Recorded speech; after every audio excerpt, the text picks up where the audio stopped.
cultural e de transformar a cidade e tal, eu acho muito diferente de ter comunidades no Orkut, cara. Eu acho, assim, lógico, é outra realidade, é outro contexto e tal, assim, bem ou mal, sabe? Eu acho que o companheiro falou aqui dos neoluditas. É engraçado que em 2000 eu gravei uma música que, sem querer, era um manifesto neoludita, assim, eu não sabia nem que ia existir o neoludismo, que era a ligação direta, que dizia assim: não precisamos de satélites, quem carece de cabos, ondas invisíveis para quê? Eu só preciso das minhas pernas para chegar até você, pois eu só preciso das minhas pernas para chegar até você. Aí depois jogue fora a sua antena, queime seus receptores, tudo está a seu alcance, pois eu nasci com tudo, cabeça, tronco e membros só para chegar até você.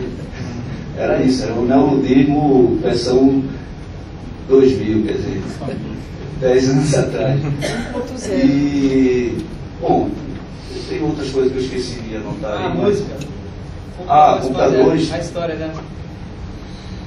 É meio, assim, como a turma fala, o momento que você conheceu o Chico Sainz e tal, e que as pessoas às vezes custam acreditar, mas eu não lembro. Assim. Era um período de, sabe, muitos aditivos de todos os tipos, de tecnologia e tal, toda noite, muita coisa acontecia toda noite, sabe, uma efervescência maluca, assim. Então eu não lembro exatamente aquele arquivo ali, de alguma forma foi deletado, se perdeu, sabe, assim, daquele encontro e tal, o primeiro, assim. Essa coisa eu tenho uma do computadores, foi bem antes de conhecer Chico.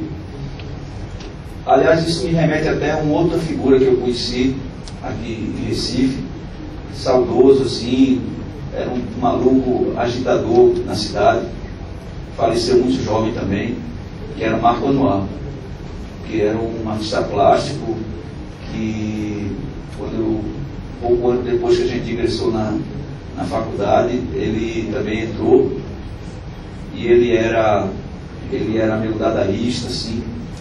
Foi ele que me introduziu, digamos assim, na anti-arte e no dadaísmo. E ainda em Candeias, né, antes mesmo de entrar na faculdade. E aí,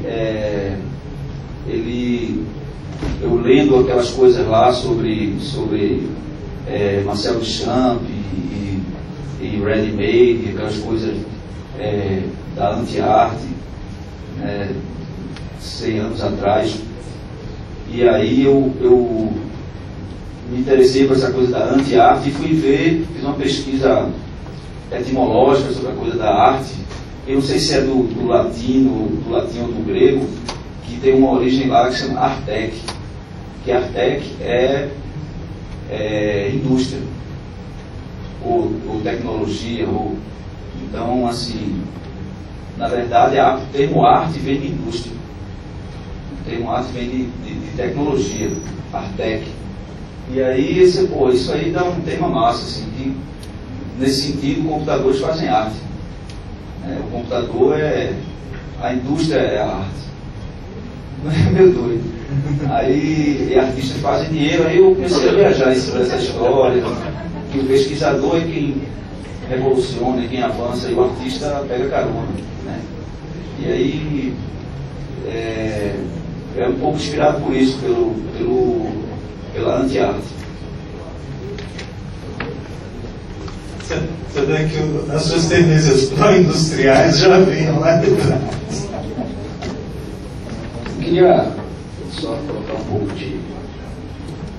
das minhas visões aqui, apesar de ser difícil de discordar do Fred, porque eu passei boa parte do tempo ouvindo as coisas e concordando com o que ele disse.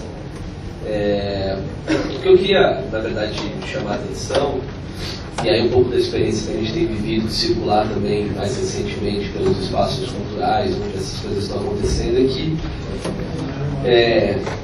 e aí tem uma pergunta, assim, que eu que eu te coloco já como continuidade da conversa. Assim, primeiro, eu acho que a gente viveu uma espécie de recificação do Brasil, no sentido do que você defende. Quer dizer, eu acho que vocês foram pioneiros nessa coisa de se apropriar do espaço urbano e ressignificá-lo localmente. Mas acho que o Brasil, por uma série de arranjos, né, arranjos específicos, seja um período aí de 20 anos que coincide, né, com o período de estabilidade democrática brasileiro, né, dessa travessia que a gente fez, o Brasil ficou muito mais próximo hoje de um país que tem condições de prover a uma juventude condições de não tão adversas como aquelas em que vocês estavam inseridos, quer dizer, muito mais possíveis e fáceis até nesse sentido, em termos de tanto financeiros, quanto políticos, quanto acho que todas as, né, se a gente for pegar todas as gradações, formação, né, de formação, apesar das dificuldades, a gente, né, tem uma evolução clara. E aí quando você anda pelo país, né, e você vê o sucesso de uma série de iniciativas, você pega hoje Cuiabá, né, que é um lugar onde o espaço público lá, e o grupo do Capulé, e os caras conseguiram articular um negócio muito bacana. Pô, eu fui para lá fazer uma palestra debater, cara, foi recebido por um molecada de 15, 16 anos do coletivo Volume, que chegou para mim falando de política cultural com um nível de propriedade e de articulação, e os caras fizeram uma ocupação, tomaram o Museu da Imagem e do Som local, e hoje o Museu da Imagem e do Som ele é coletivizado e administrado por 8, 9 coletivos de diferentes expressões artísticas locais. E você vai e tem o espaço do Circuito Fora do Eixo lá rolando, com shows semanalmente, todas as noites, a molecada vindo, isso integrado com a universidade local, que também abriu espaço, então é uma interlocução, porque tem o coletivo Panambi, que está dentro do espaço. Quer dizer, e isso tem uma expressão muito mais localizada, no sentido de que, primeiro, você já não tem, né, esses vetores todos da indústria do entretenimento e da indústria da cultura, indo olhar para uma determinada localidade só dizendo assim, ó, elegemos este como o novo Recife, né? O novo lugar onde tudo acontece, tudo está acontecendo. Até porque se você for para o Acre e para o Rio Branco, essa parada também está acontecendo. Se você for no Amapá, tem 4 ou 5 coletivos organizados hoje que estão tentando circular e que estão, eles hoje, trocando em rede, trocando informações. O que eu acho que, por exemplo, é uma coisa que a gente estava conversando um pouco antes e que é um detalhe importante, foi o seguinte, eu estava em Jundiaí, interior de São Paulo, em 93, quando eu ouvi pela primeira vez o som de vocês. Quer dizer, isso chegou pela mão das revistas especializadas e a loja que tinha lá na cidade, que a gente conseguiu trazer o disco. Hoje, exato no momento que surge uma referência cultural, musical, em uma dessas localidades, ela está disponível para o cara, da mesma maneira que antes estava para o garoto que estava em Londres ouvindo as novas tendências, e da mesma maneira que estava em Kuala Lumpur. Quer dizer, isso é um fato. E aí, quer dizer, essa desterritorialização ela não é só especificamente da arte. Quer dizer, você vive um processo acelerado de globalização, e isso em todas as infraestruturas, no compartilhamento de todos esses mercados, que se por um lado é aquela frase que eu citei do Lévi-Strauss, e é um pouco também a visão do Milton Santos, quer dizer, se por um lado ela produz, dentro da disputa hegemônica, ela produz uma espécie de pasteurização, quer dizer, né, de um perigo, né, de que tudo seja se torne igual e monótono.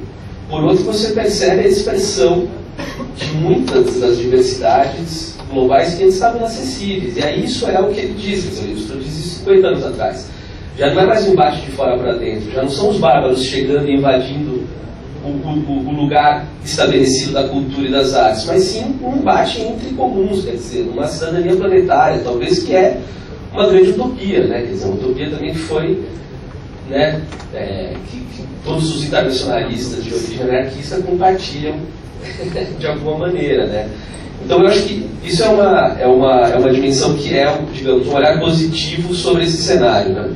Acho que quando eu vejo a questão que você traz sobre a indústria, eu tenho pensado muito sobre a questão, discutindo com algumas pessoas, eu propus que a gente abandonasse o uso da palavra modelo de negócio e passasse a falar em arranjo produtivo, que a gente chegasse mais perto do que é o conceito de arranjo produtivo da economia solidária, que a gente realmente fosse olhar para o que é que produz as condições ideais, materiais, para que o artista possa sobreviver nesse cenário. né? A gente superou a fase da indústria, a gente está no mundo pós-industrial mesmo, não adianta querer voltar para